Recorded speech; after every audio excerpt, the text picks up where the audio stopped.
ലോകത്തിലെ ഏറ്റവും വലിയ കണ്ടെയ്നർ വാഹക കപ്പലുകളിലൊന്നായ MSC തുർക്കിയുടെ ബർത്തിങ് ഇന്ന് വിഴിഞ്ഞത്ത് നടക്കും. മെഡിറ്ററേനിയൻ ഷിപ്പിംഗ് കമ്പനിയുടെ ഉടമസ്ഥതയിലുള്ളതാണ് കപ്പൽ. അതിനിടെ വിഴിഞ്ഞം തുറമുഖത്തിന്റെ വയബിലിറ്റി ഗ്യാപ് ഫണ്ട് സ്വീകരിക്കുന്നതിനുള്ള കരാറും ഇന്ന് ഒപ്പുവെക്കും. വിവരങ്ങൾ അരുൺ തന്നെ നൽകും. അരുൺ, വിഴിഞ്ഞത്തെ സംബന്ധിച്ച് മുന്നോട്ടുള്ള യാത്രയിൽ ഓരോ ചെറിയ സ്റ്റെപ്പും പ്രധാനപ്പെട്ടതാണ്. പക്ഷേ ഇതൊരു വലിയ സ്റ്റെപ്പാണ്. ലോകത്തിലെ തന്നെ ഏറ്റവും വലിയ കപ്പലുകളിലൊന്ന് വിഴിഞ്ഞത്തേക്ക് എത്തുന്നു, ബർത്തിങ് നടക്കുന്നു. അതേ ദിവസം തന്നെയാണ് ഈ VGF കരാറിലും ഒപ്പിടുന്നത്. എന്തൊക്കെയാണ് വിശദാംശങ്ങൾ?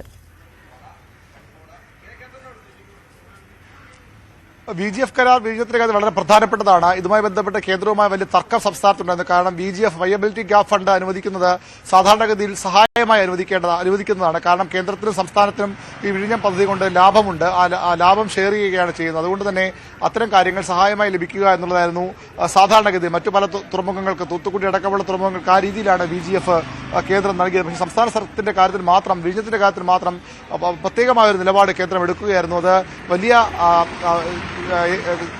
വിമർശനം കേന്ദ്രത്തിന് ഉയർന്നിരുന്നു. മുഖ്യമന്ത്രി പ്രധാനമന്ത്രിക്കും കേന്ദ്രമന്ത്രിമാർക്കും ഒക്കെ കത്തയക്കുകയും ചെയ്തിരുന്നു. പലതവണ കേന്ദ്ര മന്ത്രിമാരെ കണ്ട് സംസ്ഥാന മന്ത്രിമാർ നിവേദനം നൽകി. പക്ഷെ അതുകൊണ്ടൊന്നും ഫലമുണ്ടായില്ല. കേന്ദ്ര നിലപാടിൽ ഉറച്ചു നിന്നു. 817.80 കോടി രൂപയാണ് വയബിലിറ്റി ഗ്യാപ് ഫണ്ടായി സംസ്ഥാനം സ്വീകരിക്കുന്നത്. സ്വീകരിക്കേണ്ട അഭിപ്രായമൊക്കെ രാഷ്ട്രീയമായി ഉയർന്നു വന്നുവെങ്കിലും ഇപ്പോൾ അത് സ്വീകരിക്കുക തന്നെയാണ് ഉചിതം. വിഴിഞ്ഞത്തിന്റെ പ്രവർത്തനം വളരെ വേഗത്തിൽ പൂർത്തീകരിക്കുക, അടുത്ത ഘട്ടത്തിലേക്കും കടക്കാൻ അത് സ്വീകരിക്കണമെന്ന് തന്നെ സർക്കാർ നിലപാടെടുത്തു. അതിന്റെ കരാറാണ് ഇന്ന് ഒപ്പിടുന്നത്. 2 കരാറുകളാണ് ഇന്ന് സർക്കാർ ഒപ്പുവയ്ക്കുന്നത്.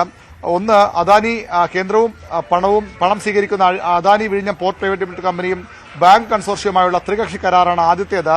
തുറമുഖത്തു നിന്നുള്ള വരുമാനത്തിന്റെ 20% കേന്ദ്രവുമായി പങ്കിടാമെന്ന രണ്ടാമത്തെ കരാറിൽ തുറമുഖ വകുപ്പ് മന്ത്രിയുടെ സാന്നിധ്യത്തിൽ ചീഫ് സെക്രട്ടറി ശാരദാ മുരളി, അതായത് ഈ ലാഭവിഹിതവും പങ്കിടുന്നുണ്ട്. അതുകൊണ്ട് തന്നെ ആ കരാർ ശാരദാ മുരളീധരനും ഒപ്പുവയ്ക്കും. 12 മണിക്കാണ് ഈ കരാർ ഒപ്പുവയ്ക്കുന്നത്. വളരെ പ്രധാനപ്പെട്ട ഒരു കരാറാണ് വിഴിഞ്ഞത്തിന്റെ മുന്നോട്ട് പോക്കിന്.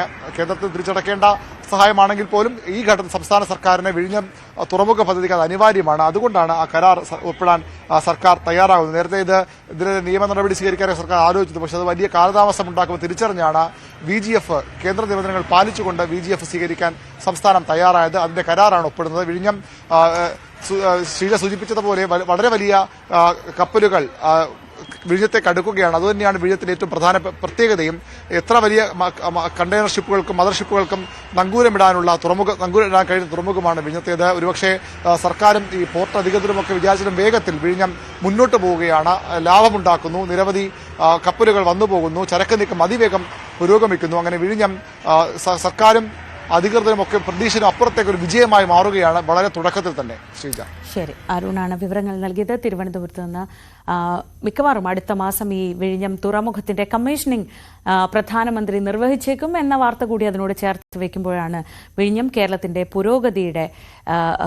പുരോഗതിയിലേക്കുള്ള യാത്രയിൽ ഒരു വലിയ ദിശാസൂചികയായി മാറുകയും ചെയ്യുന്നത്.